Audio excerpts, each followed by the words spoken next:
എല്ലാവർക്കും നമസ്കാരം. പത്രം വായിച്ചപ്പോൾ വളരെ സങ്കടം തോന്നിയ ഒരു കാര്യം. അതിനകത്തൊരു അഭിമാനമുണ്ടോ എന്ന് ചോദിച്ചാൽ എനിക്കൊരു അഭിമാനം തോന്നിയില്ല.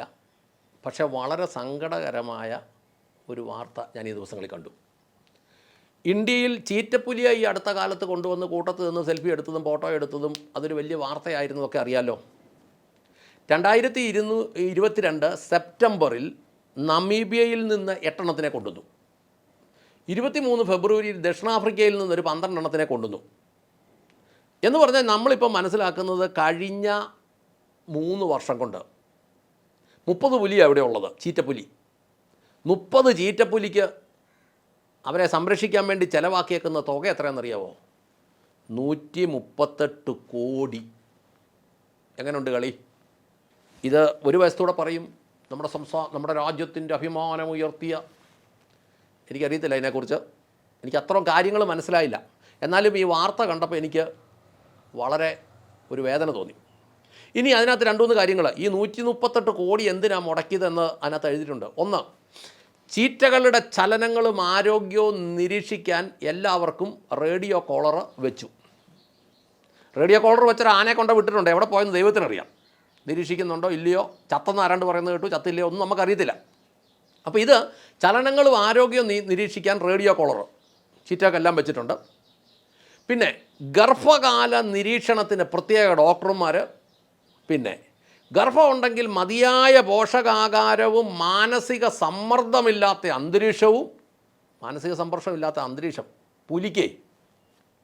ഇനി ചീറ്റക്കുഞ്ഞുങ്ങൾക്ക് സംരക്ഷണം, ആൺചീറ്റകളിൽ നിന്ന് ഭീഷണിയുണ്ടെങ്കിൽ ഇടപെടാൻ ഉദ്യോഗസ്ഥന്മാർ പെറ്റിയടിച്ചു കൊടുക്കുമായിരിക്കും.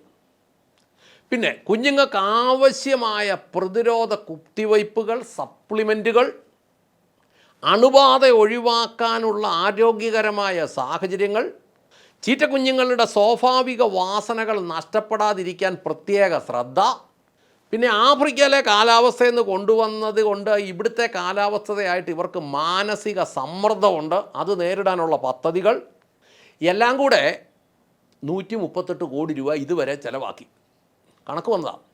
ഞാൻ കണക്കൂട്ടി നോക്കിയപ്പം ഒരു പുലിക്ക് ഒരു വർഷം 1,53,00,000 രൂപ ചിലവാക്കിയിട്ടുണ്ട്. 1,53,00,000 രൂപ എന്ന് പറഞ്ഞാൽ അധികമൊന്നുമില്ല. പെർ ഡേ ഒരു ദിവസം 42,000 രൂപയെ ഒരു പുലിക്ക് ചിലവാക്കിയിട്ടുള്ളൂ. 42,000 രൂപ ഒരു ദിവസം ഒരു പുലിക്ക്. ആ പുലിയുടെ ഒരു യോഗം ഒന്ന് ആലോചിച്ച് നോക്കണേ. ആഫ്രിക്ക കാട്ടിക്കൂടെ നടന്ന പുലിയാണ്. അതിനെ ഇവിടെ കൊണ്ടുവന്ന ഒരു ദിവസം ഒരു പുലിക്ക് 42,000 രൂപ ചിലവഴിക്കുന്നു. നല്ലതാണോ മോശമാണോ എന്ന് എനിക്കറിയത്തില്ല. പക്ഷേ എൻ്റെ 1-2 സംശയങ്ങൾ ഞാൻ അന്നേരം അതിനകത്ത് താഴെ എഴുതി വെച്ചു. ഞാൻ ചോദിക്കുകയായിരുന്നു, ഈ ഇന്ത്യയിലെ തീർത്ത് ദരിദ്രരായ കുട്ടികൾ ആവശ്യത്തിന് ഇന്ത്യയിലുണ്ട്. പിച്ചക്കാരായിട്ടും ദാരിദ്ര്യരേഖയ്ക്ക് താഴെയുള്ളവരും അങ്ങനെയൊക്കെ ഉള്ളവരായിട്ട് ആയിരക്കണക്കിന് ലക്ഷക്കണക്കിന് വേണേൽ കോടിക്കണക്കിന് കുട്ടികൾ ഇന്ത്യയിൽ കാണും. ഞാൻ ഭരിക്കുന്നവരോടൊരു ചോദ്യം ചോദിക്കട്ടെ. ഈ കുട്ടികളിൽ ഒരാൾക്ക് ഈ പുലിയുടെ 1000-1 വില നിങ്ങൾ കണ്ടിട്ടുണ്ടോ? ഈ ഒരു പുലിക്ക് ഒരു ദിവസം 42,000 രൂപയാണ്. ഇനി 100-1 420 രൂപ. നമ്മുടെ ദാരിദ്ര്യരേഖയ്ക്ക് താഴെയുള്ള കുട്ടികളിൽ ഒരാൾക്ക് ഡെയിലി 420 രൂപ നിങ്ങൾ വില ഇട്ടിട്ടുണ്ടോ? അല്ലെങ്കിൽ അതിനുള്ള പദ്ധതികൾ ചെയ്യുന്നുണ്ടോ? ഈ കുട്ടികൾക്ക് നല്ല ഭക്ഷണമുണ്ടോ? അവർക്ക് സപ്ലിമെൻറ്റുകൾ കൊടുക്കുന്നുണ്ടോ? അവർ നാളത്തെ പൗരന്മാരും നാളെ വോട്ട് കുത്തേണ്ടവരും അല്ലേ? പുലി അതൊക്കെയാൽ വോട്ട് കുത്താനൊന്നും പോകുന്നില്ലല്ലോ. അപ്പോൾ അവർക്ക് ആവശ്യമായ സാഹചര്യമുണ്ടോ? ഇനി അടുത്തത്, ഈ ദാരിദ്ര്യരേഖയ്ക്ക് താഴെയുള്ള അനേകം ഗർഭിണികൾ ഇന്ത്യയിലുണ്ട്. ലക്ഷക്കണക്കിന് ഗർഭിണികൾ കാണും.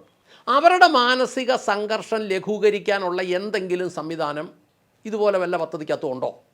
അല്ലെങ്കിൽ അവർക്ക് കൃത്യമായ പരിചരണവും കൃത്യമായ ഭക്ഷണവും കൃത്യമായ സപ്ലിമെൻറ്റുകളും അണുബാധ ഉണ്ടാകാതിരിക്കാനുള്ള സാഹചര്യങ്ങളും ഒക്കെ നമ്മുടെ രാജ്യത്ത് ആയിട്ടുണ്ടോ? നമ്മുടെ എന്തുമാത്രം കുട്ടികളെയാണ് കാണാതെ പോകുന്നത്, മിസ്സിംഗ് എന്നാണ് പറയുന്നത്. ഇത് റേഡിയോ കോളർ ഒന്നും കൊടുപ്പിച്ചില്ലെങ്കിലും ഈ നഷ്ടപ്പെട്ടു പോകുന്ന കുട്ടികൾ എവിടെയാണെന്നൊന്ന് കണ്ടുപിടിക്കാനുള്ള സംവിധാനമേലും നമ്മുടെ രാജ്യത്തുണ്ടോ? അത് വളരെ ഗൗരവമായിട്ട് ജനങ്ങളും അധികാരികളും സ്വാഭാവികമായി ചിന്തിക്കേണ്ട ഒരു കാര്യമായിട്ട് എനിക്ക് തോന്നി. എന്താണെങ്കിലും രാജ്യം വളരട്ടെ. രാജ്യം വളരുന്നതിൻ്റെ തെളിവാണല്ലോ പുലിയും പ്രതിമയൊക്കെ. പുലി സൂഹിക്കട്ടെ. സുഖവാസത്തിനായി 138 കോടി മുടക്കിയെന്ന പത്രങ്ങൾ എഴുതിയേക്കുന്നത്. എന്താണെങ്കിലും പുലിയുടെ 100-ൽ 1 വില പോലും നമ്മുടെ കേരളത്തിലെ ആശാവർക്കർമാർക്ക് പോലും ഇല്ലല്ലോ.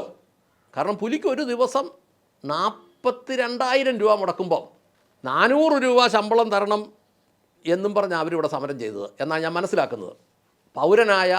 പൗരയായ വ്യക്തികൾക്ക് ഇല്ലാത്ത വിലയും ഡിമാൻഡും ലഭിക്കുന്ന പുലിയുടെ യോഗത്തെ ഓർത്തും ആ പുലിയുടെ ഭാഗ്യത്തെ അഭിനന്ദിച്ചും കൊണ്ട് നിർത്തട്ടെ. നന്ദി, നമസ്കാരം.